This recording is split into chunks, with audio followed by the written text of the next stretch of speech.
Hello guys, nandito ako ngayon sa Quezon City General Hospital at nakaschedule ako for laboratory test. Ayan, ang aga namin ni Mother Dear, kaya nakapag-selfie muna ako dito, nakapag-video at ayan nga, dumadami ng mga tao. First time ko magpa-check up dito kaya tutuwa ako kasi murang-mura ang gasto sa hospital.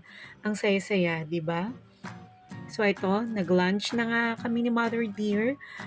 Kumain ako ng egg at meron pa akong lumpiang kasama dyan. So, ginutom ako dahil nagpa-lab test, bawal ang kumain ng marami. Nag-fasting ako kagabi. So, ang last kain ko niyan ay 9 p.m. Kaya naman, gutom na gutom ako after ng mga test. So, kasama ko din si Mother Dear dito. Sabay kaming kumakain at sabay din kaming nagpa-check up. Kaya ayan, sarap na sarap ang lola nyo sa pagkain ng ah, kanin with gulay. So, meron pa akong nilagang itlog at kung ano-ano pa. Si Mother Dear may isda pa rin in-order dyan. Konti lang, malinis ang lugar kaya masarap kumain kasi mahangin, mahangin sa pwesto namin.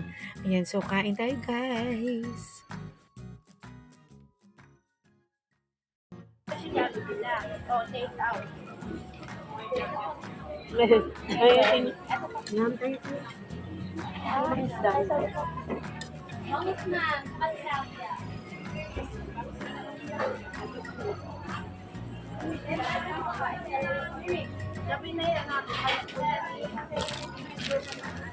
The next day, dito. Init.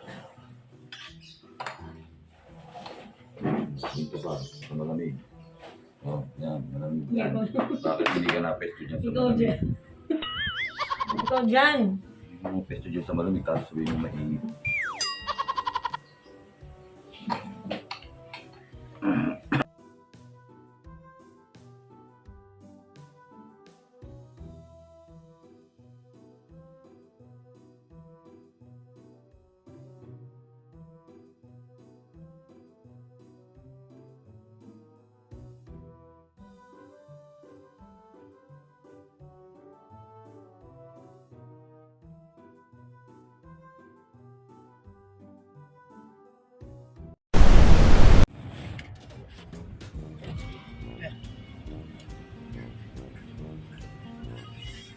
Ayun. Ha? Ano? Meron ako. Ha? Thank you. Na ako nasa store. Ano? May load. Pumasok may laman ba? Ano sabi? Yun na. Kala ko, hinahawakan nga kamay ko. Biglang ginano ng kamay ko. Ayun na nga guys, so ang pinag-uusapan namin dito ay tungkol sa RFID. Itong sasakyan kasi na ito ay nakuha namin na meron na pala siyang naka-install na RFID. So akala namin ay wala kaming load, yun pala ay meron pa. Kasi naman si Mr. hindi naman talaga bumibili ng sasakyan na brand new. So second hand lahat ng kinukuha namin na sasakyan. Pero syempre, mini-make sure namin na maayos ang mga nakukuha namin sasakyan. Kapag hindi maayos, benta, di ba? Kaya ayan, masayang-masaya kami dito sa biyahe namin dahil hindi na pala kami problema na magpa-install nito. Ayan, so nasa church na tayo ngayon. Busy tayo kasi merong meeting ang lahat ng mga worker ng mga local churches dito sa United Metropolis Conference. Pag-uusapan namin dito ang tungkol sa sweldo ng mga workers. So meron kasi kaming advocacy na taasan ng sweldo naming mga manggagawa. So kumpleto kaming lahat dito na mga church workers sa United Metropolis Conference. Ngayong umaga ay merong worship na magaganap. So maraming maten, kalalakihan, kababaihan, meron din namang mga kabataan. So ang aming simbahan dito sa Valenzuela ay parang host church sa gawain ito. Kaya masaya ang lahat dahil nagkita-kita na nagka face to face yung mga matagal na hindi nagkita-kita. Ayan sila.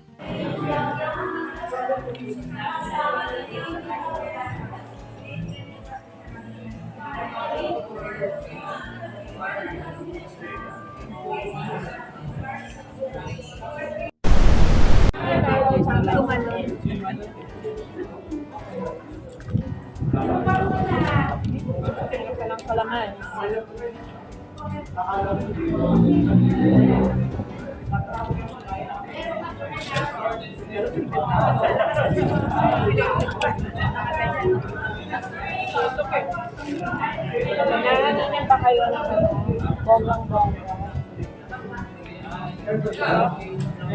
Lamig-lamig naman sa church. Kaya nag-jacket.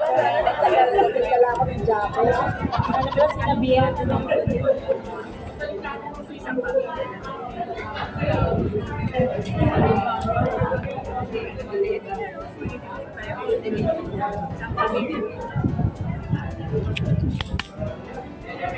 Pastor sabi ko na.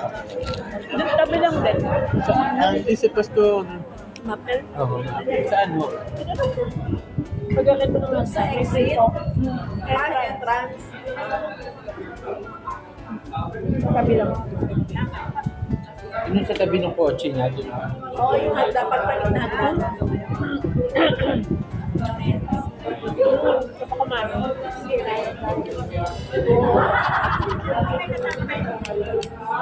Panira ng dayo. Sabi ni Carlo, tatangkali ang dapat nyo magda-diet dito. Ay, ngayong magpapasko din, walang diet na magaganap. Oo nga eh. Kailangan ko pa namang magbawas. Kailangan na sa'yo. Kailangan na sa'yo din. Hinatulad ka na ba? Oo. Kasi overweight daw ako. Ano binigay sa inyo gamit sa mga? Nag-antibiotic ako. Parang Ano ho? lupus eh. Hindi daw malamang ko. Allergy. Pneumonia. Parang wala daw makitang symptom ng asthma. Nung pinakinggan ako, bubble daw yung tunog. Diba? Walang mix. Anong pinainom? Azithromycin, Hindi. O ako, Amoxicillin. tsaka Roxol. Roxol lang. Na-stop yung... Pero wala. Pero babalik pa ako. Pero wala. Kaya wala pang result yung x-ray eh. Kaya babalik pa ako. Yung ibang doctor eh, kasi nakakagal Alam ikaw. pero yung sa akin okay lang. Binigyan naman ako ng iba. So, kapag kaan okay na ba yun? Okay. Okay lang siguro yun. Sabi niyo yung ano kasi so sa may dodo ng kami yung malapit. So, dito nila, hindi ko naman asma lang. Pero wala kang lahi. Ay, naman kasi pag-biyahe tayo. Ayun ang makalaman eh. Bakit gano'n? Sa biyahe. Pero nabawasan. Kasi yun lagi itong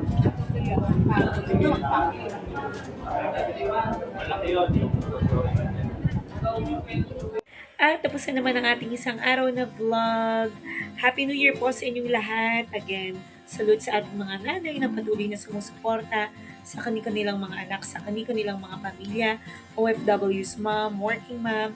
Happy New Year po sa inyong lahat and see you later. A few moments later. Hello guys, magandang gabi. Tayo ay nagbabalik sa The Singing Mom SM Slash. Po ay nanay, ngayong gabi guys, isang verse from Romans 15:13. May the God of hope fill you with all joy and peace as you trust in Him, so that you may overflow with hope by the power of the Holy Spirit. One of the best things about loving God is that He always gives us a reason to hope, ano man ang mangyari. Ano nga bang ibig sabihin ng hope o ng pag-asa? It means to expect something with confidence and trust. And that is exactly what we are supposed to do as children of God. God loves us and has promised to take care of us. Kahit anong mangyari sa atin, no? We can expect God to take care of us and He will not let us down. Trusting God is the only way to have a real hope. Kaya naman, let's thank Him for giving us hope that we can count on. Nothing is too difficult for Him. Alright, so from Romans 15:13, may the God of hope fill you with all joy and peace as you trust in Him, so that you may overflow with hope by the power of the Holy Spirit. Thank you guys for your time. Thank you for watching the Singing Mom TSM Slash. Boy Nana, I see you again tomorrow for another day of vlogging. Good night.